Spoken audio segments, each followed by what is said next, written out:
주신 말씀 우리 함께 읽겠습니다. 바리새파 사람 가운데 니고데모라는 사람이 있었다. 그는 유대 사람의 한 지도자였다. 이 사람이 밤에 예수께 와서 말하였다.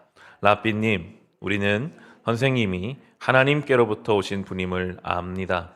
하나님께서 함께하지 않으시면 선생님께서 행하시는 그런 표징들을 아무도 행할 수 없습니다. 예수께서 그에게 말씀하셨다. 내가 진정으로 너에게 말한다. 누구든지 다신하지 않으면 하나님 나라를 볼 수 없다. 니고데모가 예수께 말하였다. 사람이 늙었는데 그가 어떻게 태어날 수 있겠습니까? 어머니 뱃속에 다시 들어갔다가 태어날 수야 없지 않습니까? 예수께서 대답하셨다. 내가 진정으로 너에게 말한다. 누구든지 물과 성령으로 나지 아니하면 하나님 나라에 들어갈 수 없다. 육에서 난 것은 육이요 영에서 난 것은 영이다. 너희가 다시 태어나야 한다고 내가 말한 것을 너는 이상히 여기지 말아라. 바람은 불고 싶은 대로 분다. 너는 그 소리는 듣지만 어디에서 와서 어디로 가는지는 모른다. 성령으로 태어난 사람은 다 이와 같다. 니고데모가 예수께 물었다. 어떻게 이런 일이 있을 수 있습니까? 예수께서 대답하셨다. 너는 이스라엘의 선생이면서 이런 것도 알지 못하느냐? 내가 진정으로 너에게 말한다. 우리는 우리가 아는 것을 말하고 우리가 본 것을 증언하는데 너희는 우리의 증언을 받아들이지 않는다. 내가 땅의 일을 말하여도 너희가 믿지 않거든. 하늘의 일을 말하면 어떻게 믿겠느냐? 하늘에서 내려온 이 곧 인자밖에는 하늘로 올라간 이가 없다. 모세가 광야에서 뱀을 든 것 같이 인자도 들려야 한다. 그것은 그를 믿는 사람마다 영생을 얻게 하려는 것이다. 아멘. 예수님께서는 첫 표징, 물을 포도주로 변화시키시고 나서 또 어제는 성전의 변화를 위해서 성전에 가셨습니다. 이 변화라는 키워드를 가지고 오늘 니고데모라는 이 인생도 예수님을 만나서 변화를 경험하게 되는데요. 니고데모는 바리새파 사람이었고 유대인의 지도자였다 합니다. 대부분의 사람들이 니고데모를 알았을 것입니다. 가르치는 사람, 지도자, 바리새인, 존경할 만한 사람이었을 것입니다. 니고데모가 밤에 오늘 예수님을 찾아왔습니다. 사람들의 시선이 아마 신경이 쓰였을 것입니다. 내가 지도자이고 사회적 지위가 있는데 저 예수라는 청년을 찾아간다. 사람들의 눈에 띄기에는 부담스럽지만 가지 않을 수 없는 그 내면적인 갈급함이 있었습니다. 성경 안에서 밤은 영적인 상황과도 연결성을 갖습니다. 니고데모가 이미 누군가를 가르치는, 종교적으로 가르치는 사람인데 자기 안에 하나님에 대해서 잘 모르겠거든요. 그런 걸 물어요. 하나님 나라 어떻게 볼 수 있습니까? 하나님은 누구십니까? 뭔가 이런 해결되지 않는 질문을 가지고 빛이신 예수님께로 갈 수밖에 없는 이 어두운 밤. 우리도 우리의 삶의 어둠을 가지고 주님께로 가야 합니다. 삶의 어둠이 있을 때 빛이신 주님께로 가는 것밖에는 답이 없거든요. 2절에 보시면 이렇게 표현이 나옵니다. 이 사람이 밤에 예수께 와서 말하였다. 라삐님, 우리는 선생님이 하나님께로부터 오신 분임을 압니다. 하나님께서 함께하지 않으시면 선생님께서 행하시는 그런 표징들을 아무도 행할 수 없습니다. 아멘. 여기 많은 게 담겨 있어요. 하나님이 함께하지 않으시면 아무도 그런 걸 행할 수 없다. 예수님을 만나기 전에 이 니고데모는 뭔가 행해지지 않는 그 신앙의 답답함을 느꼈을 것입니다. 하나님이 함께하지 않으시는 것 같은 종교 생활, 성전도 있고 다 하나님 믿는다고 하는 이스라엘인데 뭔가 이 행함이 없고 행해질 수 없고 변화가 없는 하나님이 정말 우리 함께 하시나? 예수님을 보니까 알겠거든요. 저분은 하나님이 함께 하시는구나. 저분이 행하시는 그 행함 비교가 되잖아요. 그 답답함을 가지고 예수님을 지금 찾아온 것입니다. 예수님이 그에게 말씀하시죠. 3절 4절에 보시면 예수께서 그에게 말씀하셨다. 내가 진정으로 너에게 말한다. 누구든지 다신하지 않으면 하나님 나라를 볼 수 없다. 우리 성경에도 주가 달려있고 매일 성경도 그렇게 해석하고 있는데, 이 다신하지 않는다는 말은 위로부터 나지 않으면으로도 해석할 수 있습니다.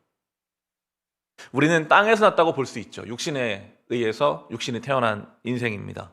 하지만 또 다른 차원의 출생이 있다라고 예수님 말씀하십니다. 위로부터 나지 않으면, 물과 성령으로 나지 않으면 하나님 나라를 볼 수도 없다 이야기하세요. 니고데모가 답답하잖아요. 아니 어떻게 다시 태어납니까? 내가 이미 늙었는데 어머니 뱃속엔 들어갈 수 없지 않습니까? 영적인 지혜와 안목이 부족한 사람에게는 이해가 안 되죠. 예수님이 7절에 다시 말씀하십니다. 너희가 다시 태어난다고 하는 내가 말한 것을 너는 이상히 여기지 말아라 하십니다. 위로부터 태어난다는 것, 이것이 바로 물과 성령으로. 6절부터 9절에 보시면 육에서 난 것은 육이요 영에서 난 것은 영이다. 너희가 다시 태어난다고 내가 말하는 것을 너는 이상히 여기지 말아라. 바람은 불고 싶은 대로 분다. 너는 그 소리를 듣지만 어디에서 와서 어디로 가는지는 모른다. 성령으로 태어난 사람은 다 이와 같다. 니고데모에게 물었다. 어떻게 이런 일이 있을 수 있습니까? 아멘. 물과 성령으로 나야 한다. 예수님 그런 표현도 이제 하셨죠. 물은 물 세례를, 성령은 성령 세례를 연결시킬 수 있을 것입니다. 유대인의 지도자였고 많은 세상적 지위를 가지고 있는 니고데모였지만 이해를 못합니다. 예수님 하시는 말씀을.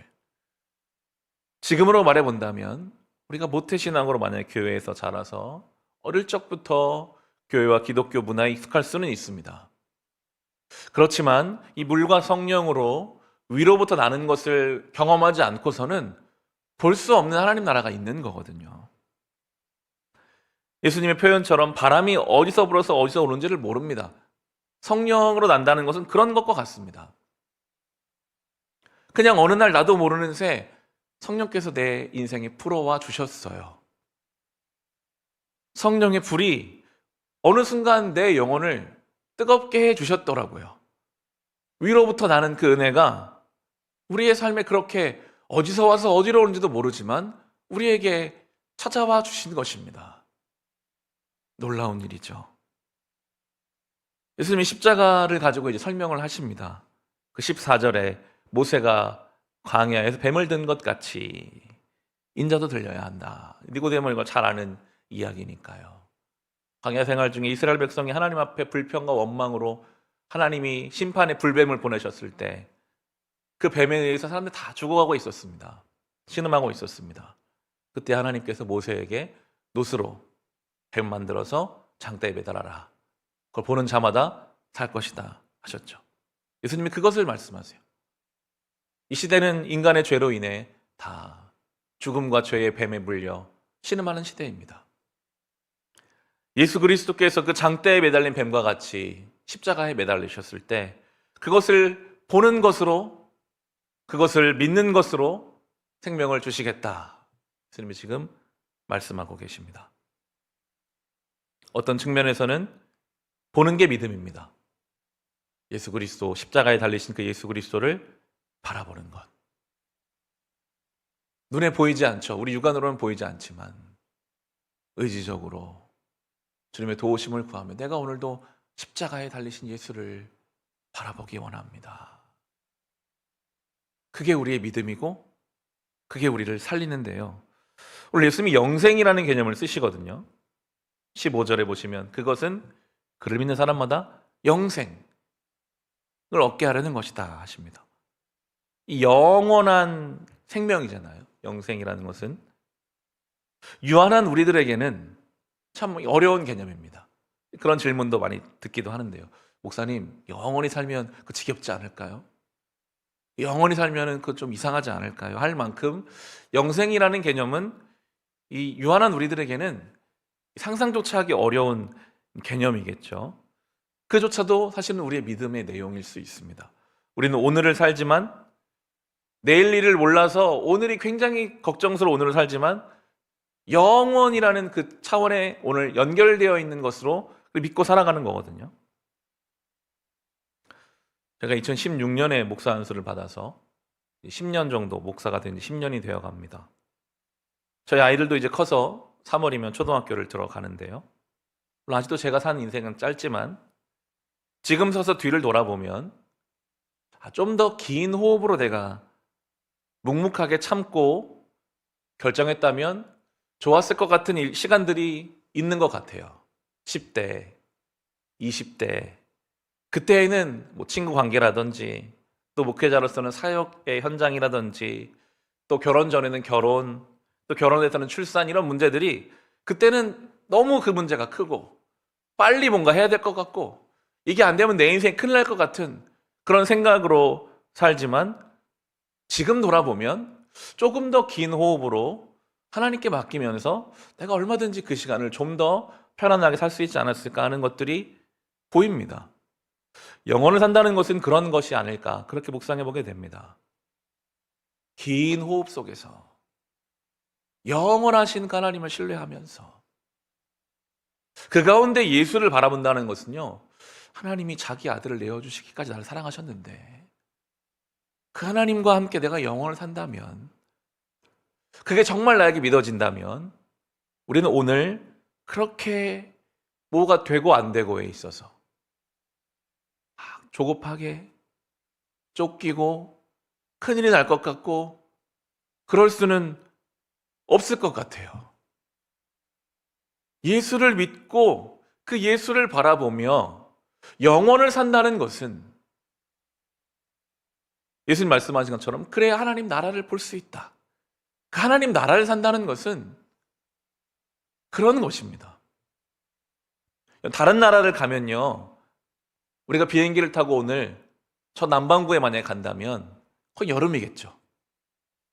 다른 나라에 간다는 것은 완전히 다른 삶을 사는 것입니다. 기온이 다르고요, 언어가 다르고요, 규범이 다릅니다. 하나님 나라를 우리가 경험한다는 것은 완전히 다른 삶을 사는 것입니다. 다시 태어난다는 거죠. 영혼의 관점에서 예수를 바라보는 믿음으로 살아간다. 똑같은 현실을 살아도 우린 다르게 살아가는 것입니다. 때로 우린 니고데모와 같습니다. 답답해요. 내가 하나님을 아는 게 맞나? 깜깜한 밤인 것 같아요. 그때 우리가 할 일은 또 주님을 찾아가는 것입니다. 주님, 제가 어떻게 하면 좋을까요? 십자가에 달린 예수를 바라보며 영원한 삶을 믿음으로 살아가는 것. 그렇게 오늘 하루를 영혼의 관점에서 살아가는 우리 모두가 될 수 있기를 주님의 이름으로 축원합니다. 우리가